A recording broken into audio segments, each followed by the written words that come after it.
입장에서 생각해 보면 하나님은 굉장히 바쁘신 분이십니다. 분주함 그 자체라고 할 수 있습니다.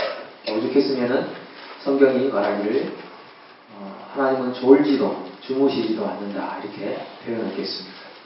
졸 시간도 없으시고 주무실 시간도 없이 바쁘시다 이렇게 생각이 됩니다.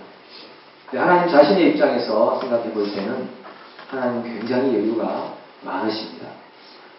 해야 할 그 리스트에 있는 일들을 다 못해서 이렇게 절절 내는 경우가 없으시고, 그리고 타이밍을 놓쳐서 낭패를 보는 경우도 한 번도 없으십니다.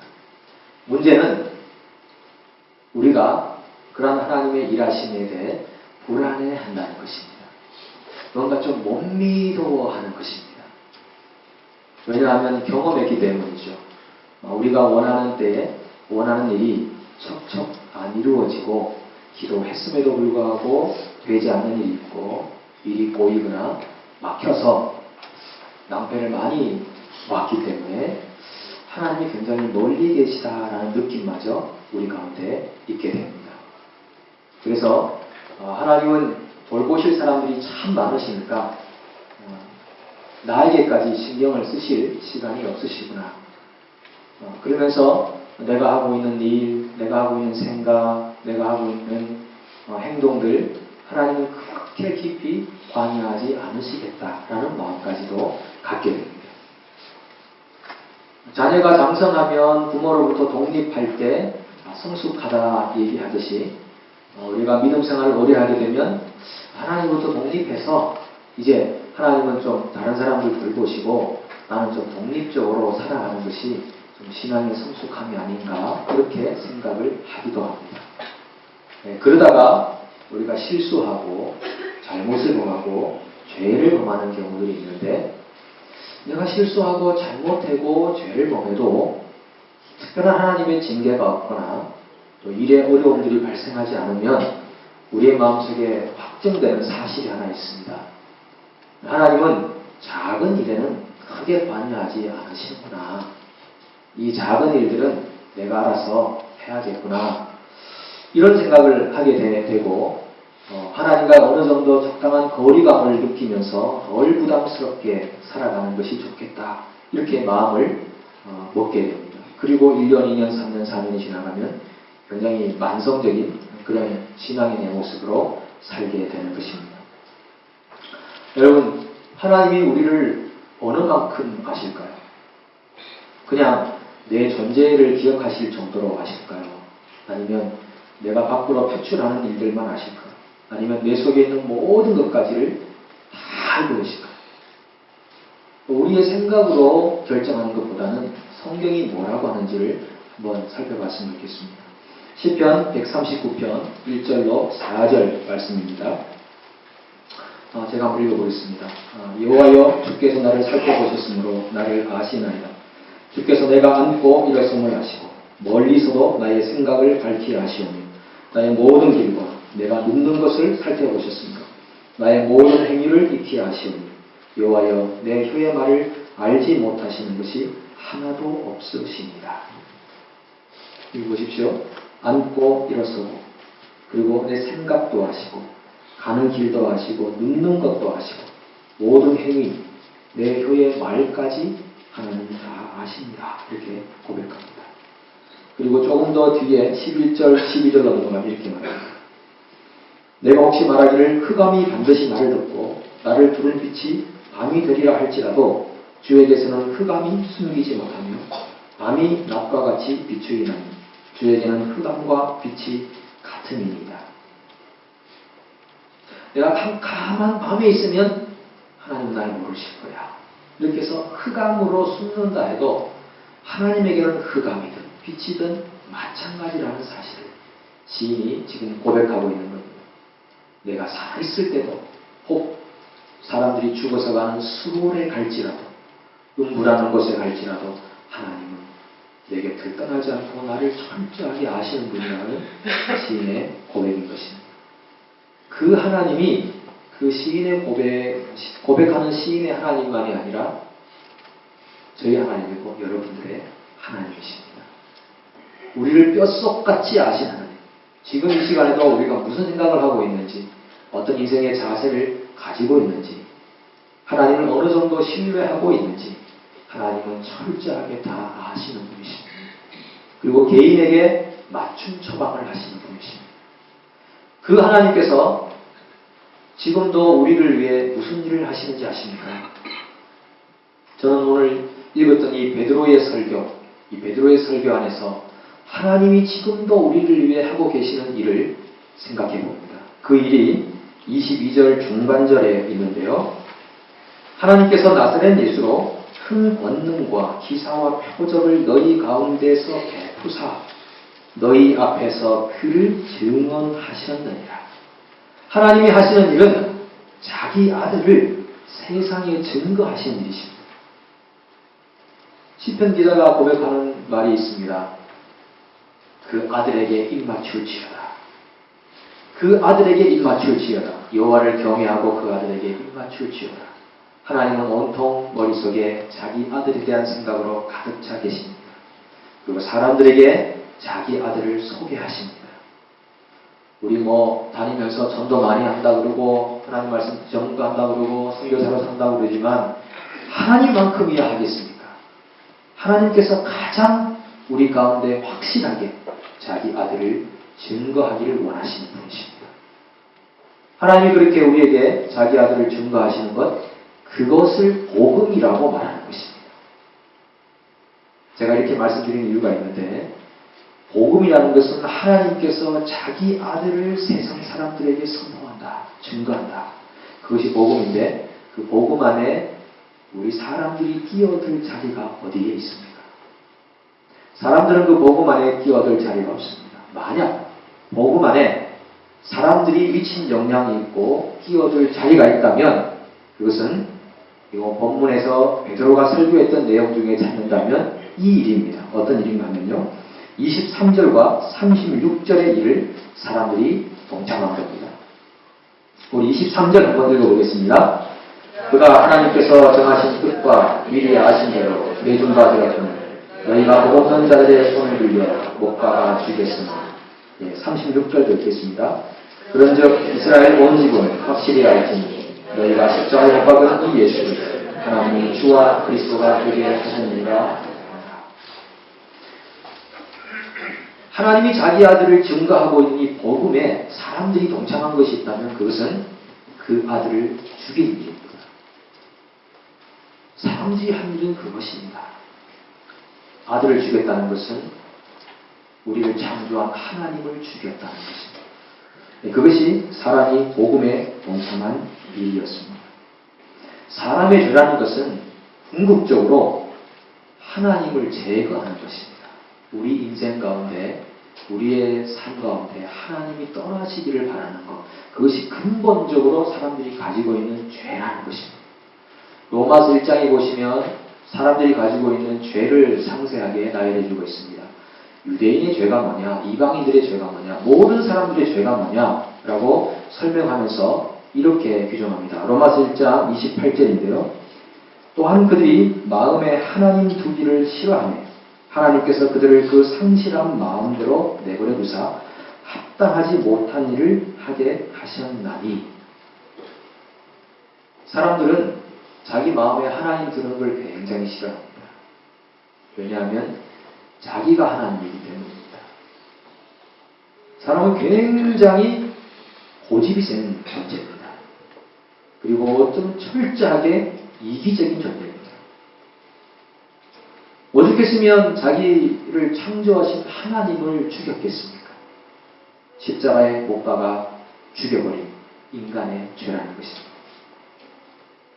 사람이라는 것은 결국 열심히 노력하고 최선을 다하고 선을 행하고 힘쓰고 섬기고 봉사해서 마지막 하나님의 아들을 죽인 것입니다. 사람이 할 수 있는 그 한계라는 것이 분명히 우리에게 확정이 된 것입니다. 하나님이 없는 사람들이 행하고 있는 최종, 그것은 우리 삶 가운데 죽음을 가져올 것입니다. 그것밖에 없는 것입니다. 이것은 여러분 다시 시험해보거나 테스트해볼 필요가 없습니다. 이미 2000년 전에 확정이 된 사실입니다. 사람이 수고하고 땀 흘리고 노력하고 개발하고 건설하고 힘써서 결국은 하나님이 보내신 하나님의 아들을 죽인 것. 그것이 최종 결과이며 열매라는 것입니다. 그래서 여러분, 오늘 하나님 앞에 우리가 나아갈 때 우리가 반드시 해야 될 일이 있습니다.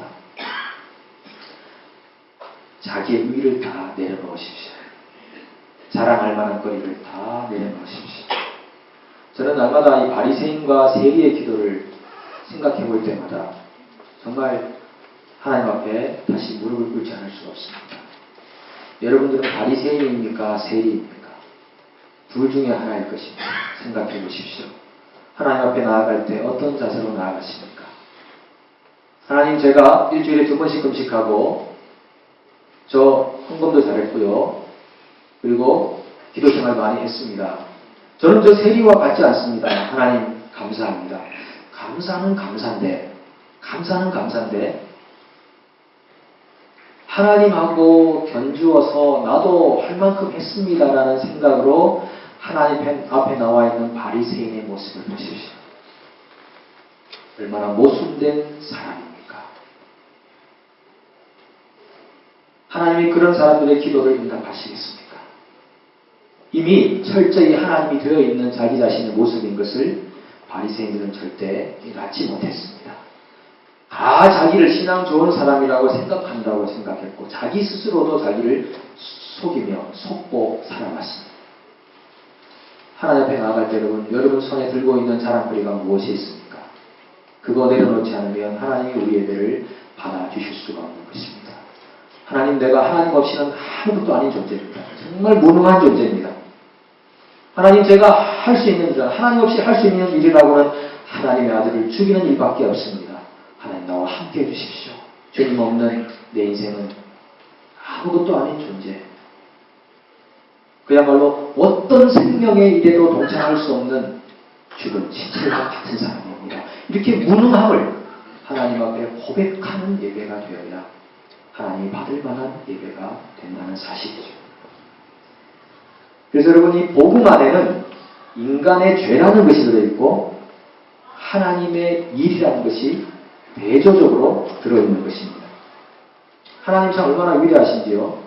사람이 최선을 다해서 만들어 놓은 죽음이라고 하는 그 재력을 가지고 부활이라는 또 다른 극단의 놀라운 역사를 이루셨다라고 하는 겁니다. 사람이 하는 일이라는 것은 결국 자기 자신을 죽이고 그리고 메시아를 죽인 겁니다. 그게 사람이 했던 최종 열매입니다. 그런데 그 재료를 가지고 하나님은 최고의 열매인 부활이라는 열매를 거두셨습니다. 창세기 50장에 보면은 요셉이라는 인물의 한 고백이 등장합니다. 요셉은 마치 이 땅에 먼저 오신 메시아와 같은 그런 상징적 인물로서 우리에게 나타나고 있는데 그가 어떤 고백을 합니까? 창세기 50장 20절인데요. 당신들은 나를 해하려 하였으나 하나님 그것을 손으로 바꾸사 오늘과 같이 많은 백성의 생명을 구원하게 하시려 하셨나니. 요셉의 형들은 무슨 일을 했습니까? 악을 행했습니다.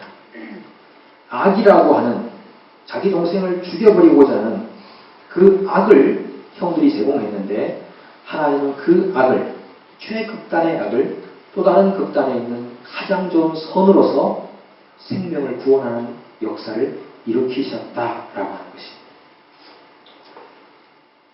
우리 소위 하는 말에 장인은 연장을 나무라지 않는다. 이 전문가는 연장 탓하지 않는다는 겁니다.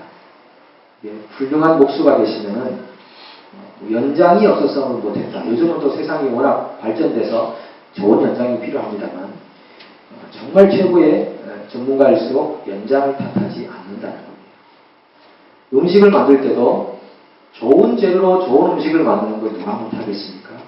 근데 정말 별로 없는 그 재료들 가지고 갑작스럽게 손님이 찾아왔는데 별로 재료 없는 재료를 가지고 급하게 만들어냈는데 정말 궁중노래와 같은 요리가 나왔다.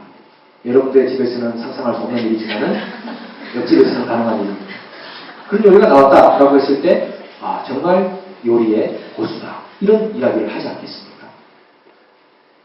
성가대원들이 참 찬양을 잘 하신 것 같아요. 원래부터 잘하셨습니까? 지휘자에게 훈련을 받으면서 잘하게 되신 것입니다. 말씀 주신 걸 보니까 대답하기 곤란한 것 같습니다. 이 베드로가 설교하면서 특별히 다윗의 이야기를 언급하는데요. 이 다윗이 하나님을 얼마나 깊이 알았는가에 대한 그런 설명을 해주고 있습니다. 우리 본문에 보시면 27절에 이렇게 말합니다. 이는 내 영혼을 음부에 버리지 않으시며 주의 거룩한 자로 썩음을 당하지 않게 하실 것입니다. 두 가지가 나오는데요. 한 가지는 뭐냐면 내 영혼을 음부에 버리지 아니하시며 라는 거하고, 두 번째는 주의 거룩한 자로 썩음을 당하지 않게 하실 것이니로다, 이렇게 말합니다. 주의 거룩하신 자라고 하는 것은 메시아를 의미합니다. 다윗은 메시아가 오기 전 950년, 약 950년 전에 살았던 사람인데, 그는 하나님이 메시아를 보낼 거다. 근데 그 메시아가 죽을 거다. 그런데 하나님은 그 죽은 메시아를 살려내실 거다. 이런 것에 대한 감동과 계시가 그에게 있었다는 것입니다. 그래서 결국은 이 다윗이 고백하는 걸 뭡니까? 하나님이 내 영혼을 음부에 버리지 않으실 거야. 살리실 거야. 그리고 장차 오실 하나님의 아들 메시아도 그렇게 살려내실 거야. 에 대한 확실한 믿음이 그에게 있었다는 것입니다. 여러분, 하나님께서 죽은 사람을 살려내신다. 사망이라는 재료로 부활을 만들어내신다. 자, 이건 다른 사람들의 얘기입니까? 그냥 성경에 기록된 하나의 스토리입니까? 그냥 역사에 불과한 것입니까?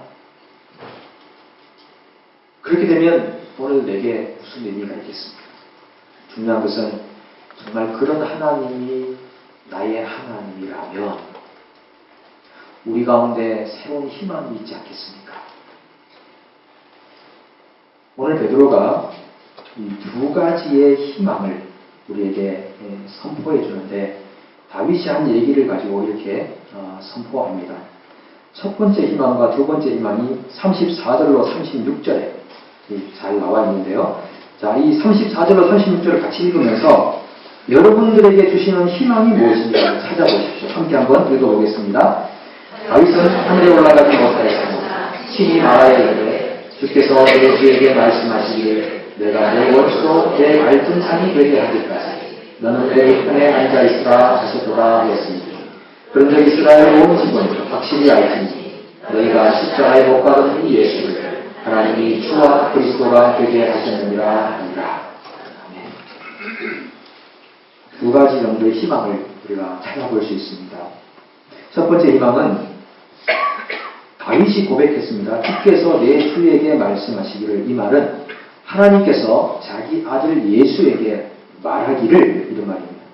내가 내 원수로 내 발등상이 되게 하기까지 너는 내 우편에 앉아있으라. 이거 뭡니까? 이제 예수님께서 부활하고 승천하신 후에 하나님 우편에 가셨다고 그랬잖아요. 그러면 하나님께서 아들에게 말하는 겁니다. 그래, 내가 네 원수로 내 발등상이 되게 하기까지 너는 이곳에 있으라. 이렇게 약속하시는 말씀입니다. 하나님이 결국 사탄을 정복하시고 그 사탄을 예수님의 발 앞으로 끌어오시겠다고 하는 약속과 같은 것입니다. 하나님은 쉽게 약속하는 분이 아니십니다. 그리고 지키지도 않을 약속을 하는 분도 아니십니다. 성경에 나와 있는 모든 약속은 지금까지 성취되었습니다. 이제 주님이 오시는 재림도 성취될 것이고 내 원수로 내 발등상 되게 하기까지 있으라고 했던 그 말씀도 성취될 것입니다. 사탄이 그의 운명이 패배했다는 것을 그도 알고 있습니다. 이미 결정된 전쟁입니다. 이미 승패는 결정난, 예수님께서 부활하셨을 때 승패는 결정된 사실이죠. 그럼에도 사탄이 지금 활동하고 있지 않습니까? 성도들을 유혹하고 미혹하고 거짓의 영으로서 활동하고 있지 않습니까? 그렇지만 우리는 사탄을 두려워할 필요가 없습니다. 이미 그는 패전국의 우두머리입니다. 그래서 사탄을 두려워하지 마십시오. 사탄은 대적할 존재입니다. 네, 마귀를 대적하라. 그러면 너희를 피하리라. 그렇게 말씀하지 않습니까? 여러분들에게 사탄의 유혹이 오고 어떤 손짓이 있을 때 과감하게 선포하십시오. 사탄아 떠나갈지어다 이렇게 한번 선포하십시오. 사탄이 왜 안 떠나갑니까? 떠나가라고 안 하니까 안 떠나가는 겁니다. 그냥 붙어 있고 싶으니까 그런 겁니다. 우리 마음속에 은근히 사탄하고 함께 있는 것이 즐거워서 그런 것입니다. 우리가 담대하게 선포해야 하는 것입니다. 우리 마을에 권세가 있는 것 아시지 않습니까? 사탄아 떠나갈지어다. 내 인생을 괴롭히고 우리 교회의 질서를 어지럽히고 우리 가정의 공동체를 회파하는 사탄아 떠나갈지어다.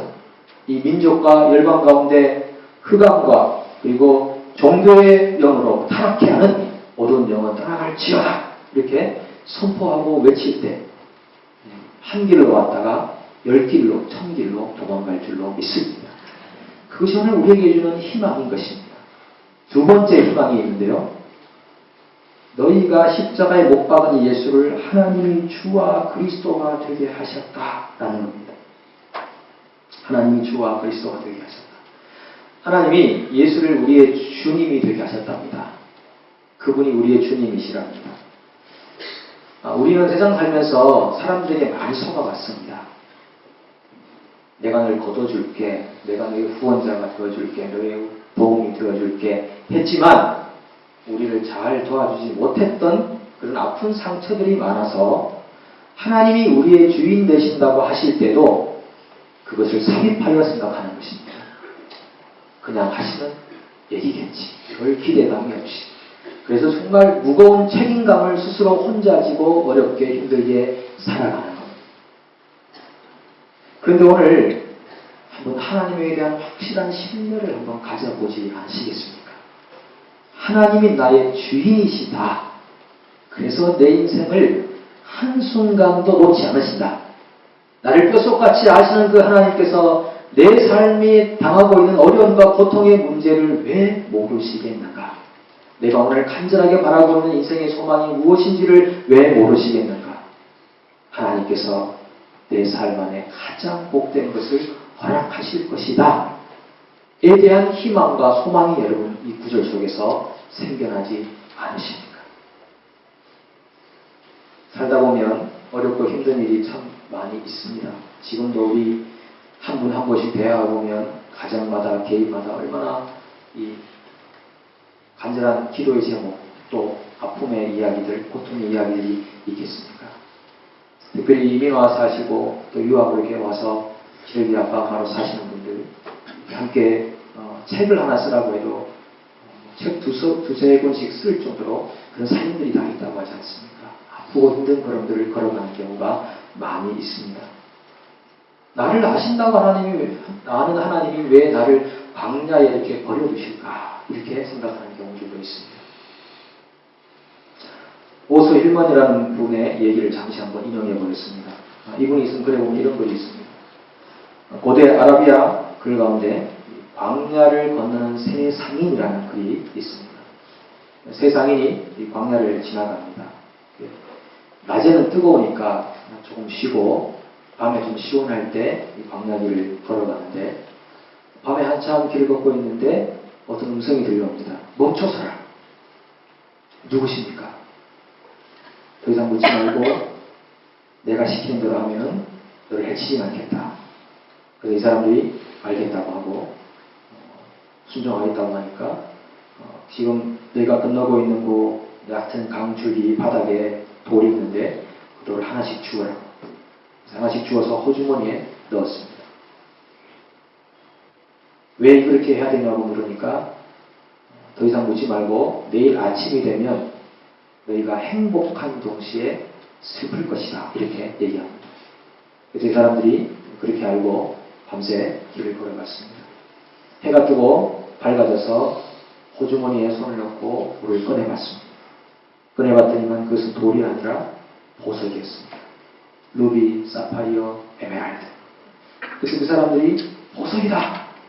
그러면서 갑자기 슬퍼졌습니다. 우리가 왜 하나만 가져왔을까? 그리고 돌아왔습니다. 우리가 왔던 길을 다시 돌아가자. 돌아보는 사이에 바람이 세차게 불어가지고 왔던 길이 다 사라져버렸습니다. 여러분 이 글 속에서 우리가 경험할 수 있는 내용이 또 얻을 수 있는 교훈이 있지 않습니까? 광야라는 곳은 보석을 캐내는 곳이다라는 곳입니다. 광야 생활을 할 때는 굉장히 힘들고 어려운데 지나고 보면 보석 하나 건졌다 이렇게 생각하게 된다는 겁니다.